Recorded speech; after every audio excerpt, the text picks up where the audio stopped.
저희가 아모스 3장까지 저희가 살펴봤는데요. 이제 4장부터 남은 부분 저희가 많지는 않습니다. 짧게 살펴보고 그 다음에 오늘 오바댜까지 다 살펴보도록 하겠습니다. 잠깐 기도하겠습니다.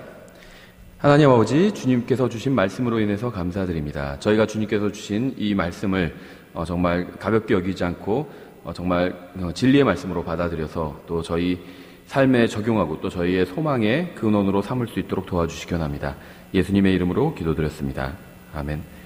예, 저희 아모스 3장까지 저희가 살펴봤는데요. 나머지 이제 4장부터 내용을 또 빠르게 보겠습니다.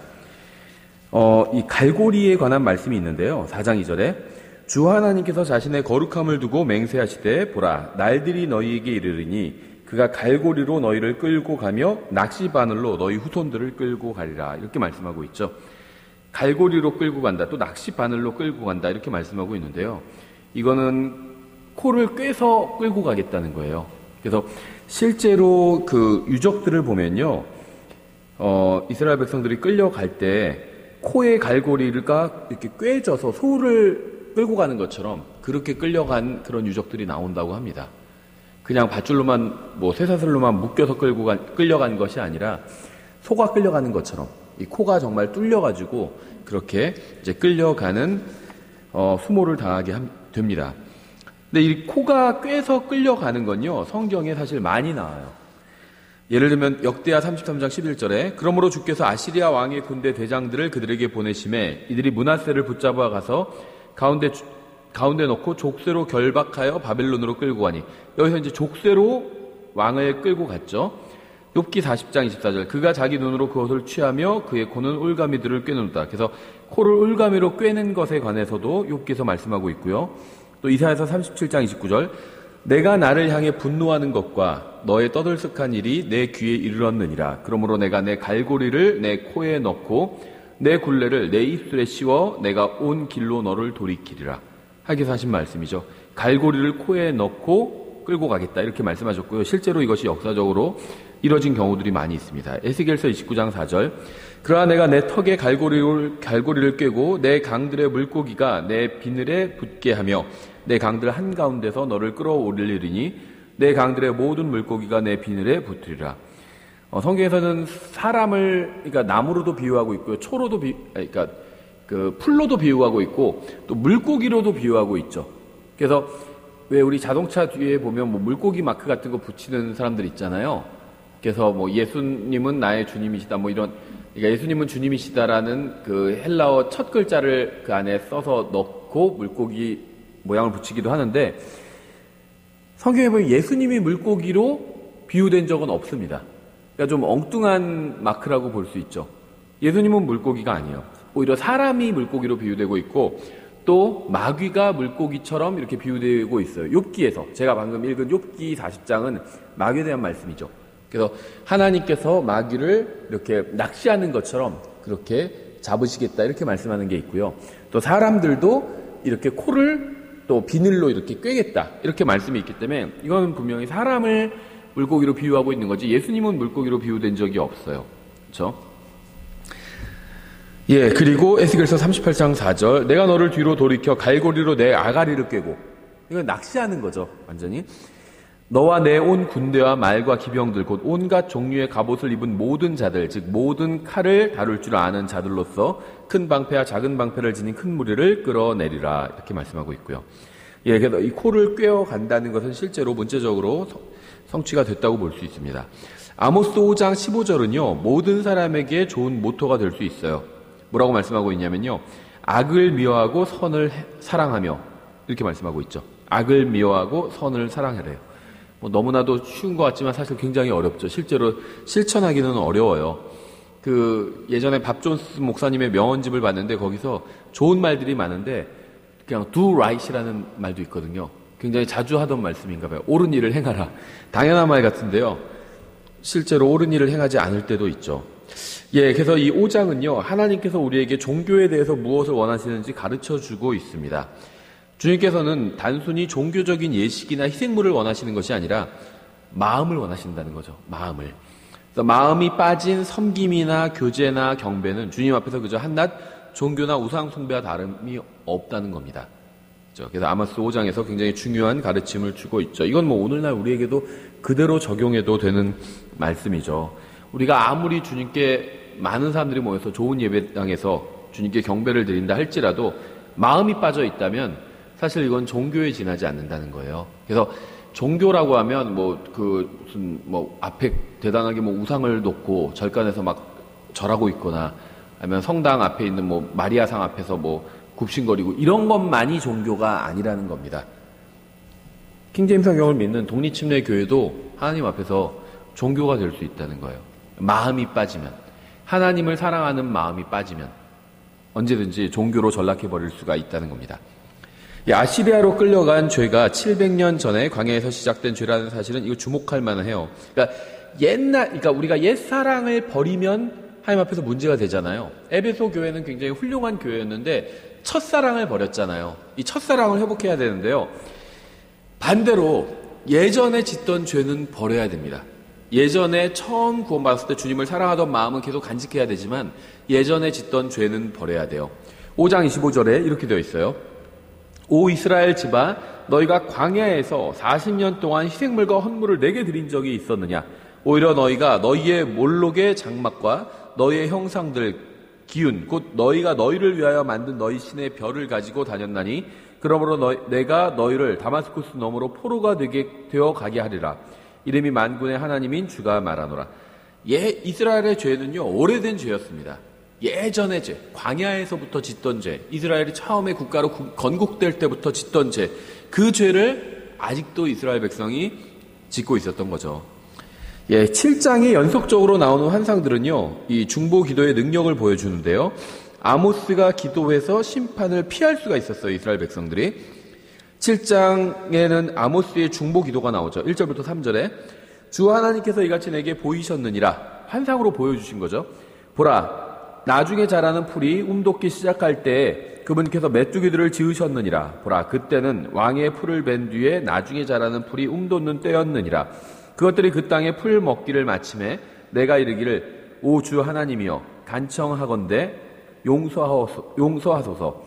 야곱이 미약하오니 그가 누구를 의지하여 일어서리이까매 주께서 이것으로 인해 뜻을 돌이키시며 이르시되 주가 말하노라 그 일이 있지 아니하리라 하셨느니라.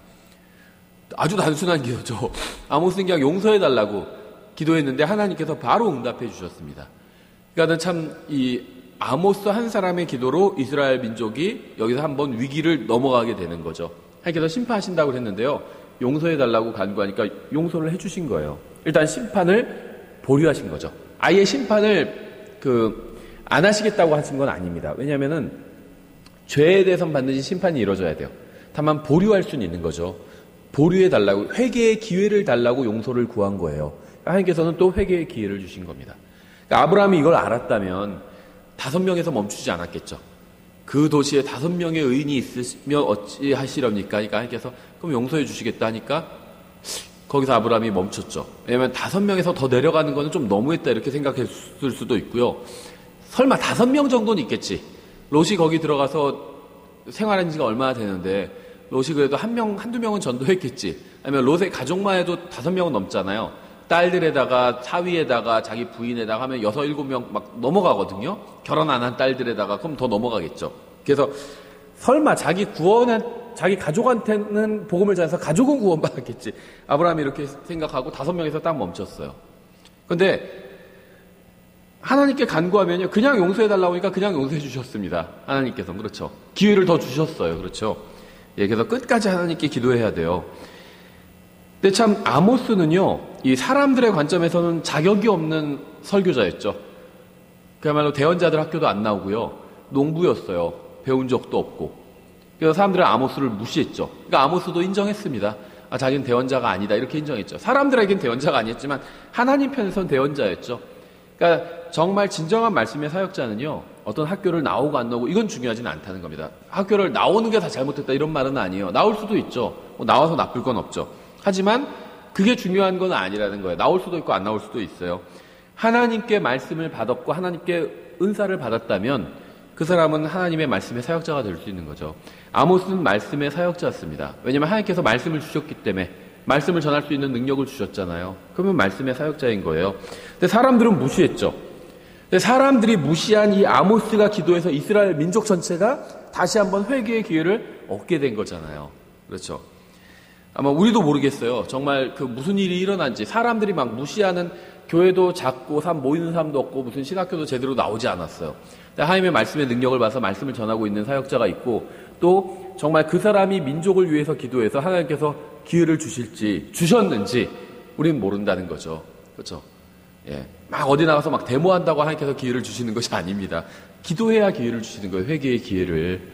그렇죠. 그러니까 진정으로 나라를, 우리 민족을 생각한다면요, 어디 모여가지고 막 정부에 항의하는 그런 데모를 하는 게 아니라 조용히 기도를 해야 돼요. 이 민족을 위해서. 회개할 수 있는 기회를 한 번 더 주십시오. 이렇게 기도하면 하나님께서 주실 수도 있겠죠. 예. 아마 그런 사역자들이 있을 것 같아요. 사람들이 봤을 땐 뭐 학교도 변변히 나온 것도 없고요. 교회도 조그맣게 하고 있고요. 그런데도 하나님께서 인정해 주시는 사역자가 있을 수 있겠죠. 또 하나님께서 기도에 응답해 주시는 사역자가 있겠죠. 이런 아모스처럼. 예. 다시 기도하자 하나님께서는 또 심판을 철회하시는 장면이 나와요. 4절부터 6절에 주 하나님께서 이같이 내게 보이셨느니라. 한 번 용서해 주셨어요. 그런데 또 죄를 짓고 있는 거죠. 보라, 주 하나님께서 불로 싸우려고 부르시니 그 불이 큰 기품을 삼키고 일부분을 먹어 치웠느니라. 이에 내가 이르되 오 주 하나님이여 간청하건대 그치소서. 야곱이 미약하오니 그가 누구를 의지하여 일어서리이까매 주께서 이것으로 인해 뜻을 돌이키시며 이르시되. 이것도 하나님도 회개하시는 거죠. 회개라는 게 뜻을 돌이키는 거거든요. 그럼 뜻이 돌이켜지면 행동도 따라오게 되거든요. 하나님께서 뜻을 돌이키셨어요. 주 하나님이 말하노라 이 일도 있지 아니하리라 하셨느니라. 그래서 아모스가 기도하니까 하나님께서 회개의 기회를 다시 한번 또 주셨습니다. 그런데 아모스가, 사람들이 아무런 능력도 없다고 무시하던 이 아모스가 기도하니까 하나님께서 회개의 기회를 주셨죠. 아모스가 기도하지 않자 어떻게 됐는지 아세요? 멸망이 임하게 됩니다. 7절부터 9절에 그분께서 이같이 내게 보이셨느니라. 보라, 다림줄을 써서 쌓은 성벽 위에 주께서 자신의 손에 다림줄을 잡고 서 계시니라. 측량하시겠다는 거죠. 하나님께서 측량하시겠다는 거예요. 심판하시겠다는 거죠. 주께서 내게 이르시되 아모스야 내가 무엇을 보느냐 하시기에 내가 이르되 다림줄이니이다 하매 그때 주께서 이르시되 보라 내가 다림줄을 내 백성 이스라엘의 한가운데 두고 다시는 그들 곁을 또 그냥 지나가지 아니하리니 이삭의 산당들이 황폐하게 되고 이스라엘의 성토들이 피폐하게 되리라. 내가 일어나서 칼로 여로보암의 집을 치리라 하셨느니라. 여기서 아모스가 더 이상 중보기도를 하지 않습니다. 하나님께서 바로 심판을 집행하시죠. 예, 그래서 이러한 사실은 우리에게 굉장히 큰 격려가 되죠. 사람들이 무시를 하는 작은 사람이라 할지라도요, 하나님과 교제가 있고 하나님과 친밀하게 동행하는 사람이 기도를 하면 하나님께서 일하신다는 겁니다. 그러니까 사람들의 평가는 중요하지 않다는 거예요. 하나님의 평가가 중요하다는 거죠. 예, 7장에는요 멸망에 관한 3가지 환상이 나옵니다. 메뚜기와 불과 다림줄 환상이죠. 예수님께서 초림하셨을 때 성전처럼 베델은 이 주님의 집이 아닌 왕의 집이 되어버렸죠. 그러니까 이 7장에 나오는 환상, 메뚜기와 불의 환상은 하나님께서 용서해 주셨죠. 그러니까 이걸로 심판하지 않으셨는데 다림줄 환상에서 이제는 심판을 집행하셨죠. 7장 14절에 이에 아모스가 아마샤에게 응답하여 이르되 나는 대언자가 아니며 대언자의 아들도 아니라. 아마샤는 제사장이죠. 자격을 갖춘 사람이었어요. 그러니까 자격을 갖춘 사람이 보니까 이 사람은 무자격자 목사인 거예요. 그래서 뭐라고 한 거죠. 그러니까 아모스가 대답을 했죠. 나는 대언자가 아니며 대언자의 아들도 아니었노라. 다만 나는 가축 치는 자요 돌 무화과 나무 열매를 모으는 자였는데 내가 양떼를 따라갈 때 주께서 나를 데려가시고 주께서 내게 이르시기를 가서 내 백성 이스라엘에게 대언하라 하셨느니라. 이거면 충분한 겁니다. 어떤 신학교를 나왔냐 안 나왔냐, 어떤 학교를 나왔냐 안 나왔냐, 이건 본질적인 게 아니에요. 말씀 사역에 있어서 주께서 내게 이르시되 이것이 있으면 되는 겁니다. 하나님께서 가서 어떤 말씀을 전하라고 그 말씀을 주시면 되는 거예요. 가서 내 백성 이스라엘에게 대언하라 하셨느니라. 이것이면 충분한 거죠. 다른 걸 다 갖췄다 할지라도요, 똑똑하고 학위도 있고 집안도 좋고 아무리 모든 걸 다 갖췄다 할지라도 주께서 내게 이르시되 이게 없으면은 그 다음은 말씀의 사역자가 될 수 없는 거예요. 예, 그래서 이 말씀은 아모스의 부르심과 말씀 사역자의 자격이 무엇인지 잘 보여주고 있죠. 이 말씀은 우리의 머리로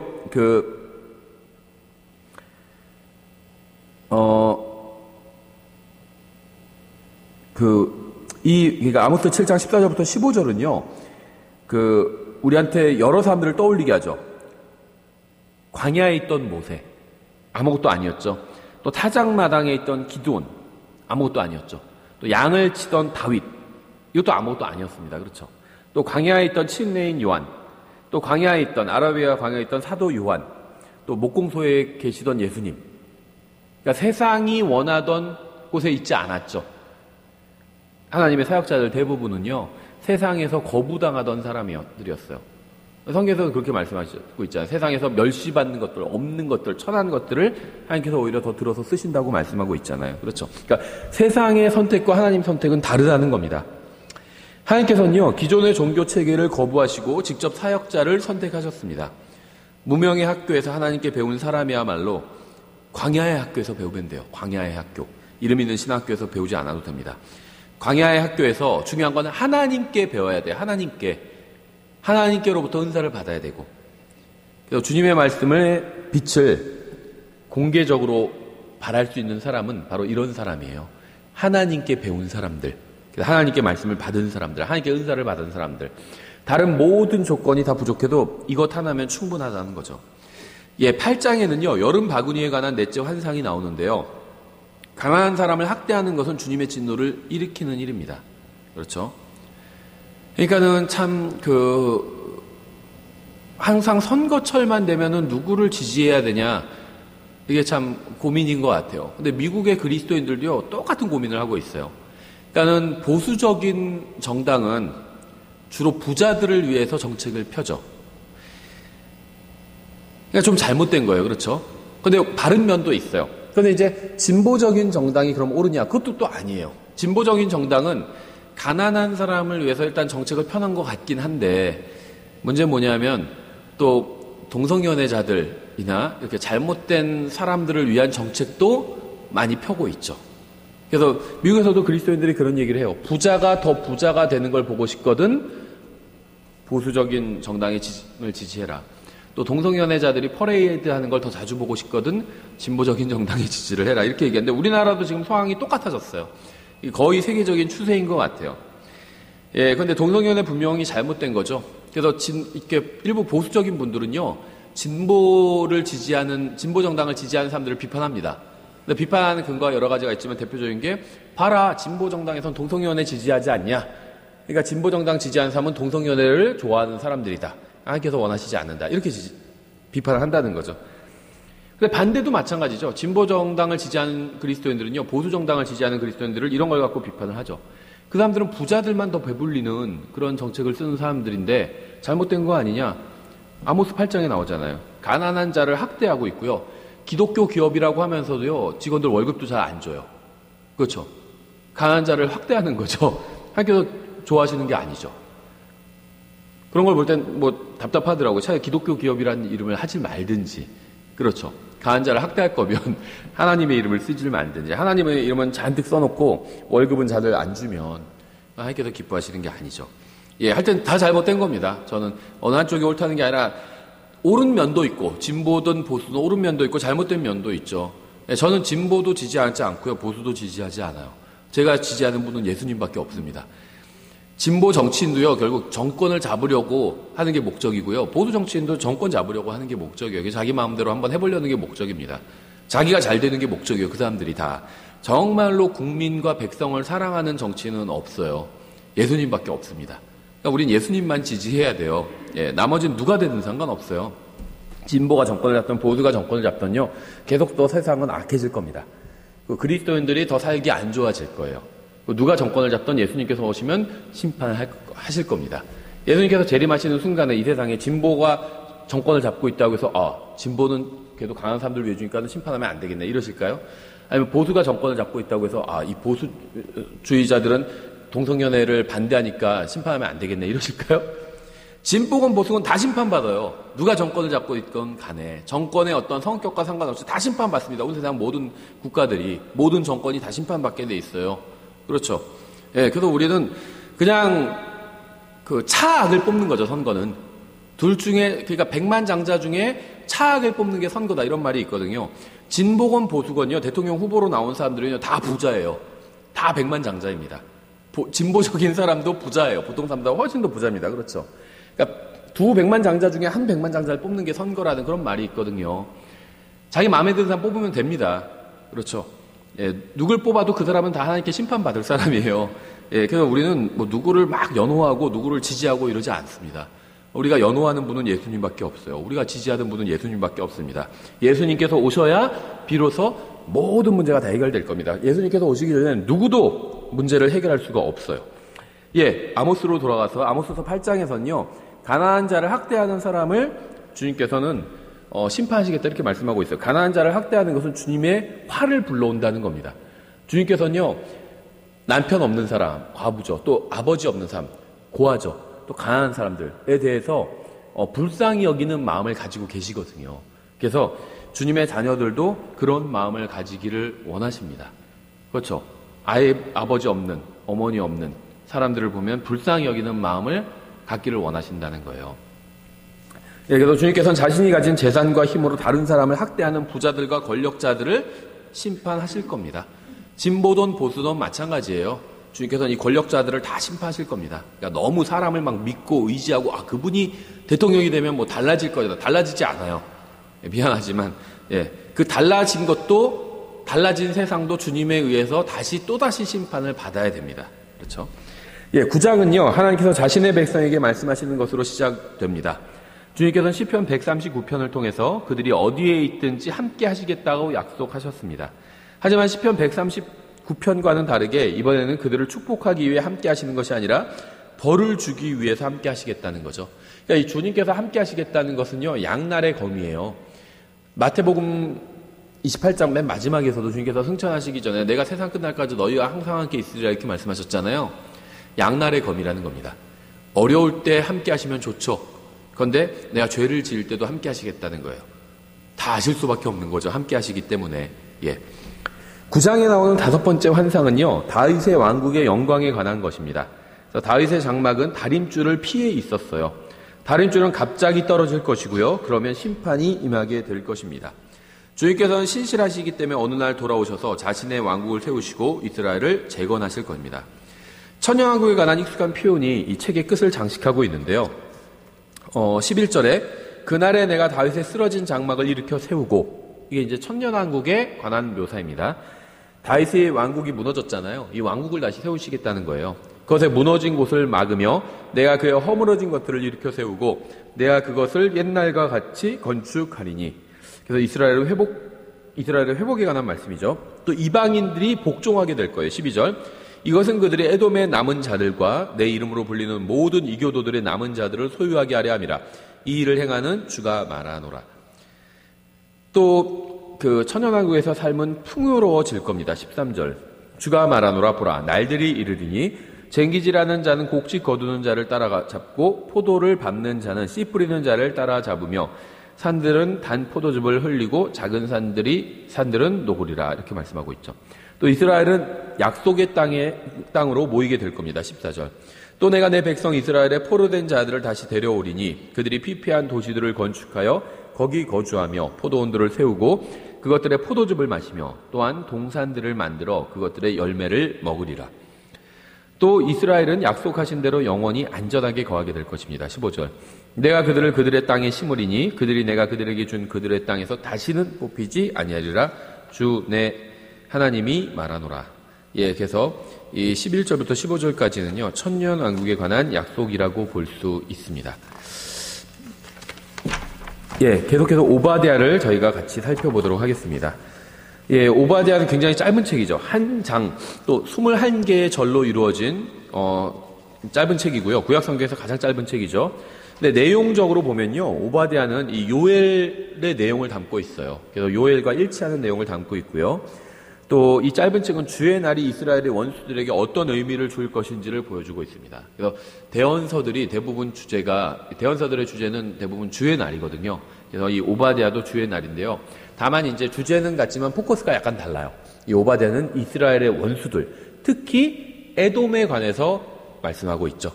예, 그래서 오바댜에서 에돔은요, 요엘과 마찬가지로 이스라엘의 이제 원수로 등장을 합니다.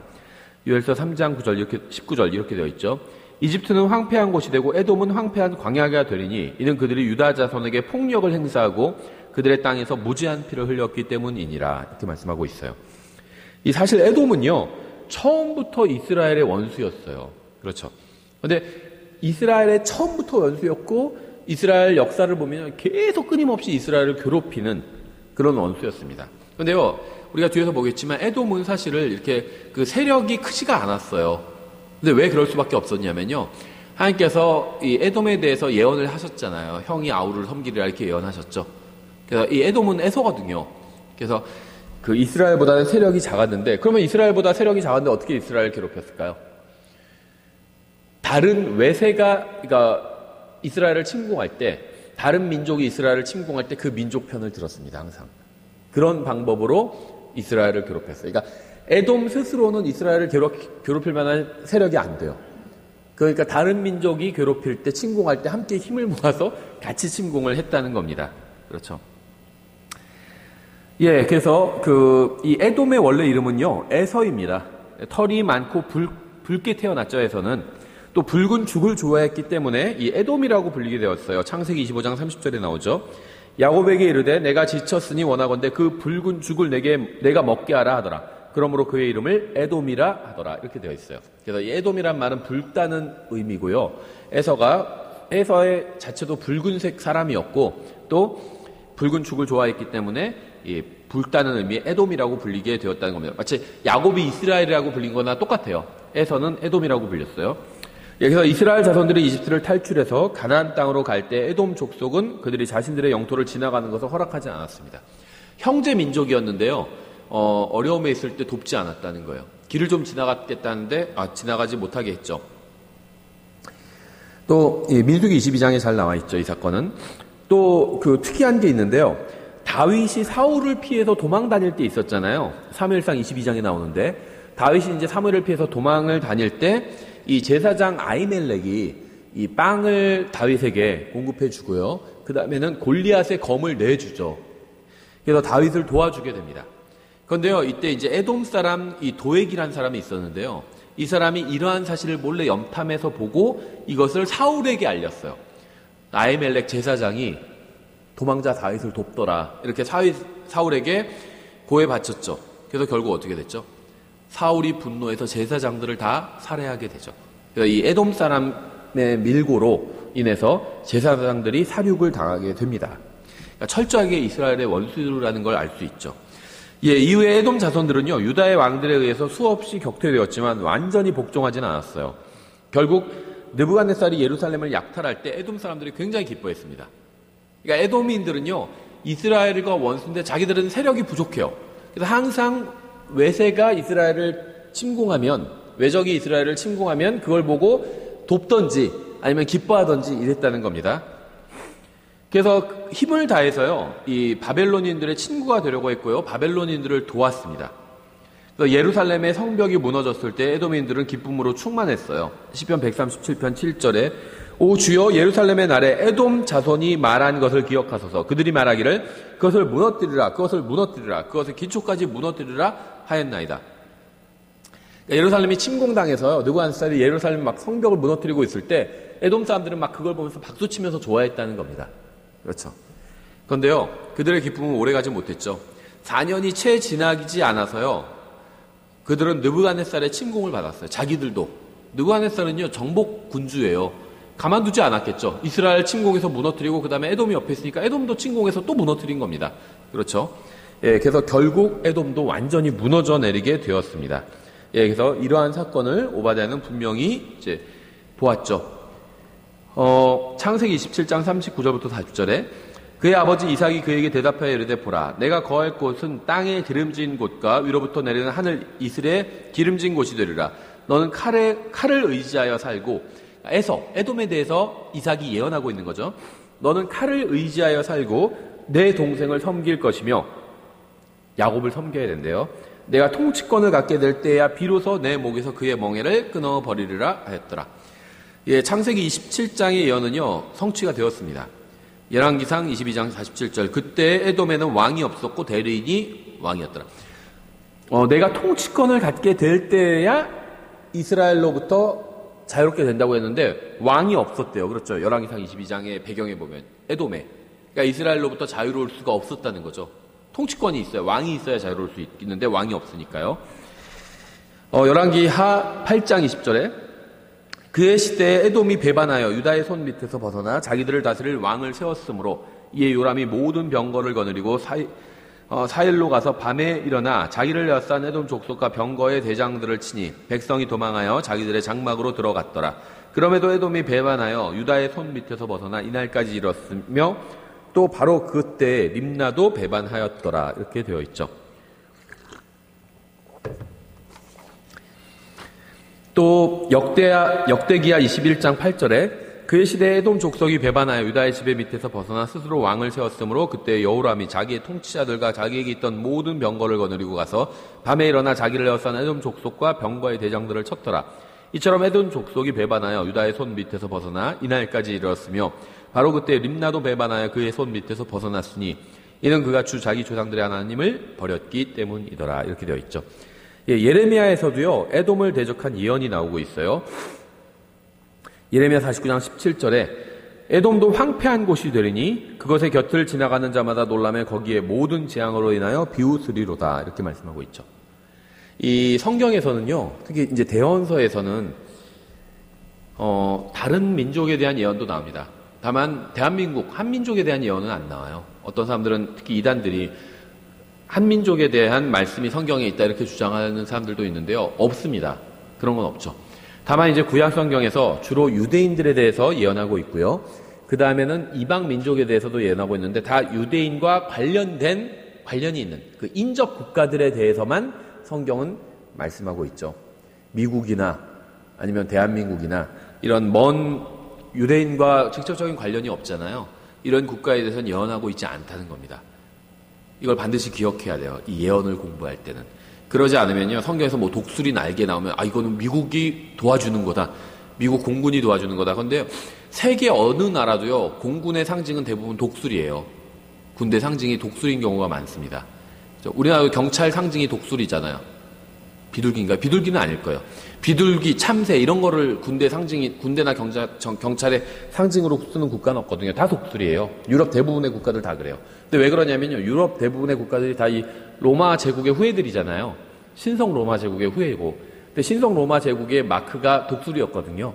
그래서 유럽은 다 마크가 독수리예요. 대부분이. 그리고 유럽에서 나온 미국이 다 유럽 사람들이 건너온 거잖아요. 그 사람들도 독수리를 마크로 쓰고 있다는 거죠. 그래서 독수리 날개다 하면 이걸 뭐 미국이다 이렇게 해석하면요, 그거는 정말 말도 안 되는 해석이 되는 겁니다. 그렇죠. 전혀 성경의 예언과 미국은 직접적으로는 관련이 없어요. 간접적으로는 관련이 있죠. 이거나 똑같아요.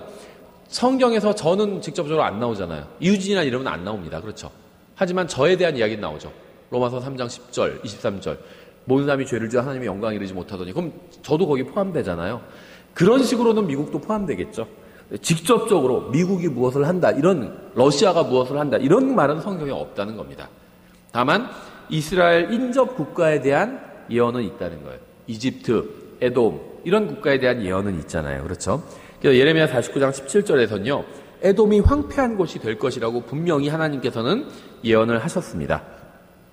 에스겔서도요, 오바댜처럼 에돔의 심판에 대해서 예언하고 있죠. 25장 12절에 주 하나님이 이같이 말하노라. 에돔이 원수를 갚음으로써 유다의 집을 치며 크게 죄를 짓고 그들에게 직접 원수를 갚았도다. 그러므로 주 하나님이 이같이 말하노라.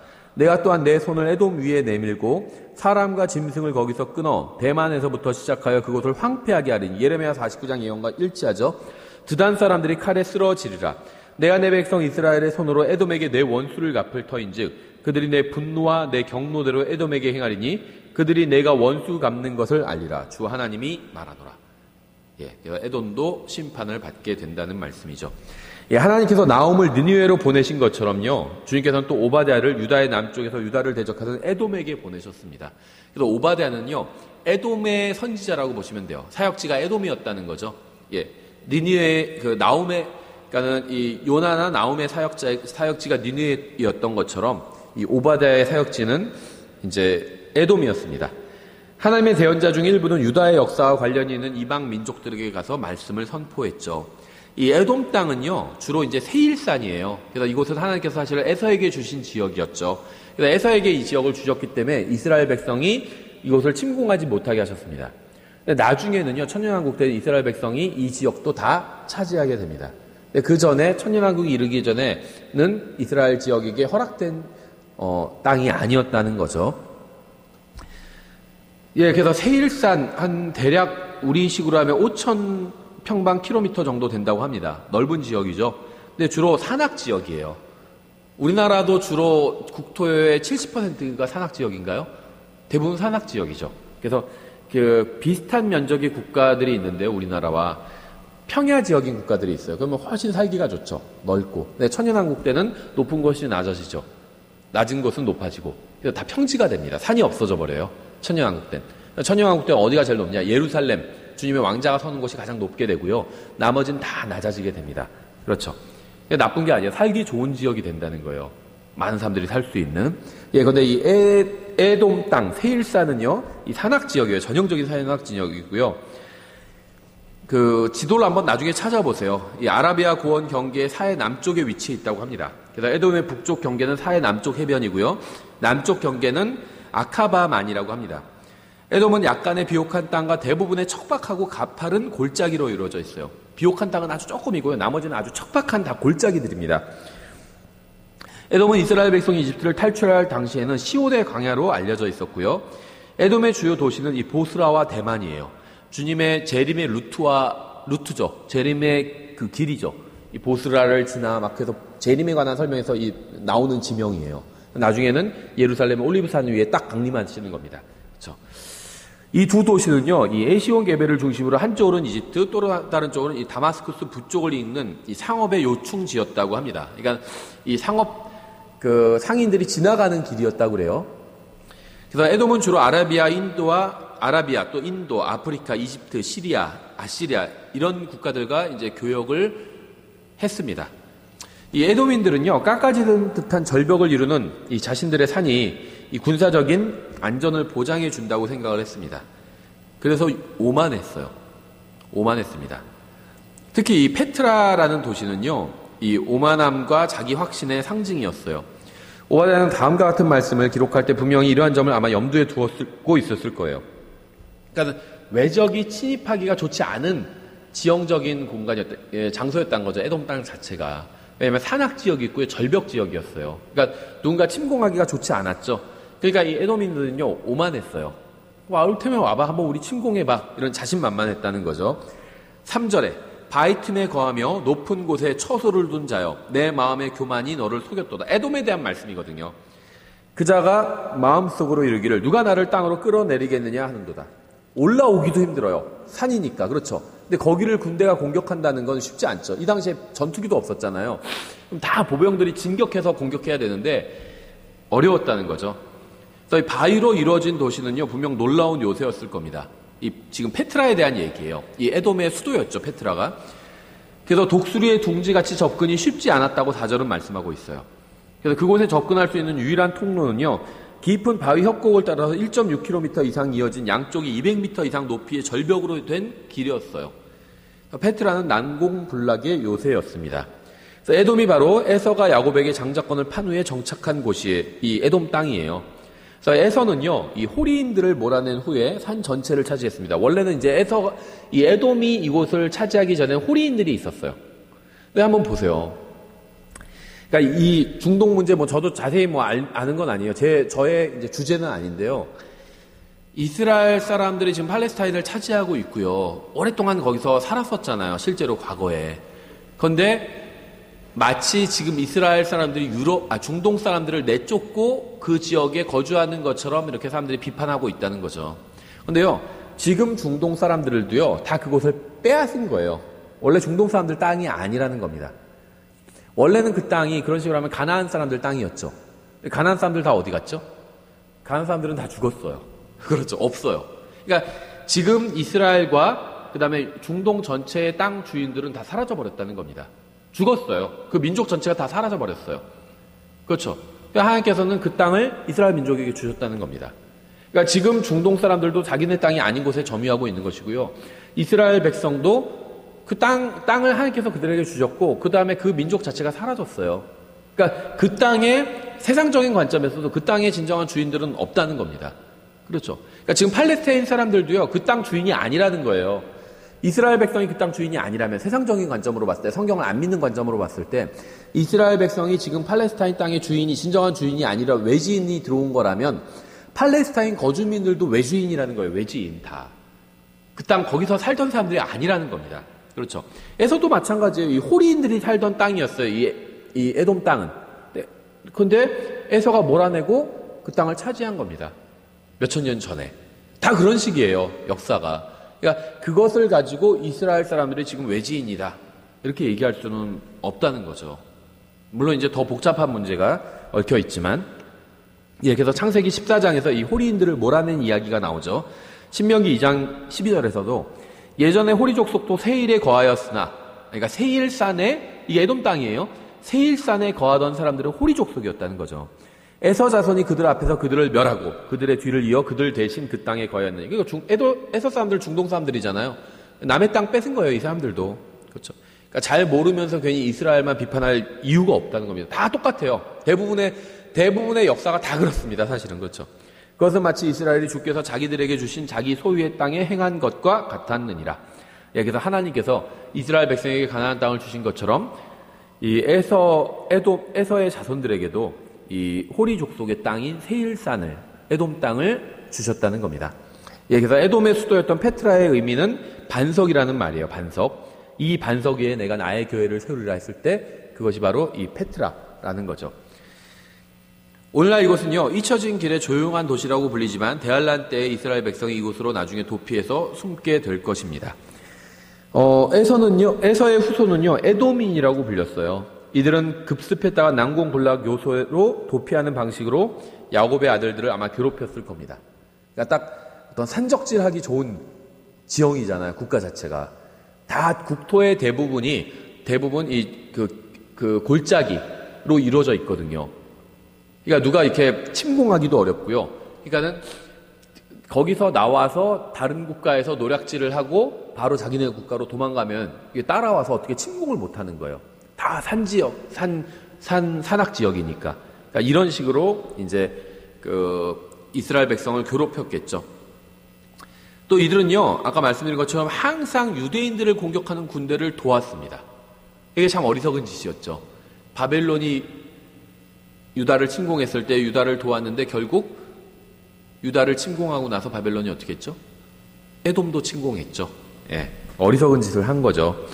11절부터 14절에 내가 저편에 서 있던 날 곧 타국인들이 그의 군대를 포로로 사로잡아가며 외국인들이 그의 성문들로 들어가 예루살렘을 놓고 제비를 뽑던 날에 너도 심지어 그들 중에 하나 같았느니라.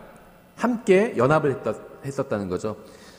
동맹을 맺었었다는 거죠. 그러나 너는 내 형제의 날, 이스라엘 말하는 거죠. 형제는 곧 그가 낯선 자가 되던 날에 그들 바라만 보지 말았어야 했고 도왔어야 했죠. 이스라엘을 왜군이 침공하면요, 바벨론이 침공하면 이스라엘을 도와서 함께 싸웠어야 했죠. 그래야 자기네들도 안전할 수 있는 거죠. 그렇죠. 이게 이제 서로 공생하는 방법이거든요. 그러니까 소위 말하는 삼국지에 나오는 이야기죠. A, B, C 세 나라가 있으면 중국 삼국지에서도 A 나라가 제일 강해요. 그러면은 B 나라는 어떻게 해야 되죠? B 나라가 두 번째 강하고 C 나라가 제일 약해요.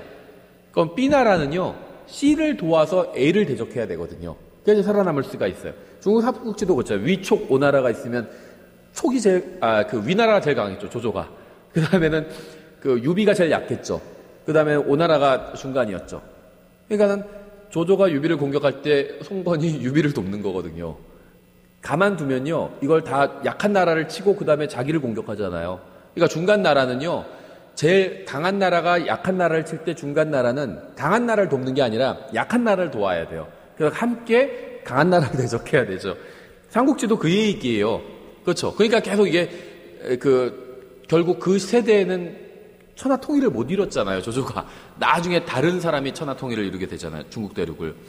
마찬가지로 에돔이요, 바벨론이 이스라엘 침공하면요, 이스라엘을 도와야 됩니다. 함께 힘을 모아서 바벨론을 격퇴해야지 자기들도 안전한 건데 어리석게 바벨론을 도와버렸어요. 그러니까 바벨론이 쉽게 이스라엘을 격퇴하고 나서 그 다음엔 당연히 에돔을 격퇴해버리는 거죠. 어리석은 짓을 한 거예요. 그 얘기를 하고 계신 거죠, 하나님께서. 물론 이제 그것뿐만 아니라 실제로 에돔과 이스라엘은 형제 관계였잖아요. 형제를 도왔어야 되는데 다른 사람을 도운 거예요. 그렇죠. 그들이 공경에 처하던 날에 교만이 말하지 말았어야 했느니라.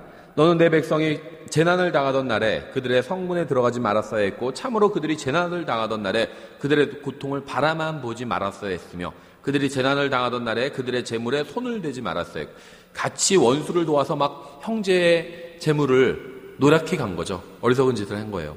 내 거리에 서서 그에게 속한 자들 중에서 도망한 자들을 끊지 말았어야 했고 이스라엘이 약탈당하니까 침공당하니까 막 도망하는데요. 도망한 사람 그러면 좀 도망가게 놔둬야 되는데 그걸 또 잡아가다가 죽인 거죠. 그들이 공경을 처하던 날에 그에게 속한 자들 중에서 남은 자들을 넘겨주지 말았어야 했느니라. 사로잡아가지고요. 그걸 또 바벨론에게 넘겨줬어요. 참 어리석은 짓을 한 거죠. 이 그리스도께서 오셨을 때요. 이 헤롯을 통해서 이들은 유다를 통제했습니다. 에돔이. 이들은 AD 70년에 타이터스 장군이 예루살렘을 파괴한 이후에 역사에서 완전히 사라져버렸어요. 지금은 이제 에돔 자손은 없습니다. 사라져버렸어요. 이게 어떻게 어디로 갔는지를 몰라요. 역사 속에서 완전히 자취를 감췄어요. 그러니까 이 타이터스 장군이 AD 70년경에 디도라는 말이죠. 디도. 근데 이제 보통 이제 역사에선 타이터스라고 부르니까 이 타이터스 장군이 AD 70년경에 예루살렘을 완전히 파괴해서 유대인들이 완전히 여기서 흩어져 버리게 되죠. 역사 속에서 사라져 버리는데요. 그래도 유대 민족은 남아 있잖아요. 근데 이 에돔 족속도 이때 완전히 같이 함께 멸망해 버리는데요. 에돔 족속은 아예 사라져 버려요. 민족 자체 흔적이 없어져 버린다는 겁니다. 그런데 이스라엘은 남아 있잖아요. 아직까지도. 그렇죠. 그 이후에 오랫동안 이스라엘이 이 타이터스 장군이 예루살렘을 침공한 이후에 오랫동안 이스라엘이 국가 없이 전 세계로 흩어져 버리게 되죠. 2000년간 거의 흩어져 버리다가 나중에 1948년에 독립하게 되잖아요. 다시 국가를 세우게 되잖아요. 그렇죠. 물론 그것도 대단한 일이긴 하지만 그게 이스라엘의 회복은 아니죠. 예언의 성취는 아닙니다. 그렇죠. 근데 어쨌든지 간에 거의 2000년간, 그러니까 1900년간 국가가 없다가 이제 나중에 다시 1948년에 이렇게 세우게 되는 거죠. 그래서 AD 70년경에 예루살렘이 멸망할 때 이 에돔도 완전히 사라져 버리게 됩니다. 저희 시간이 가서요. 이게 좀 남은 부분들이 있는데 이 다른 예언서와 좀 비교한 부분들이 있는데요. 이거는 다음 시간에 저희가 이어서 공부를 해야 되겠네요.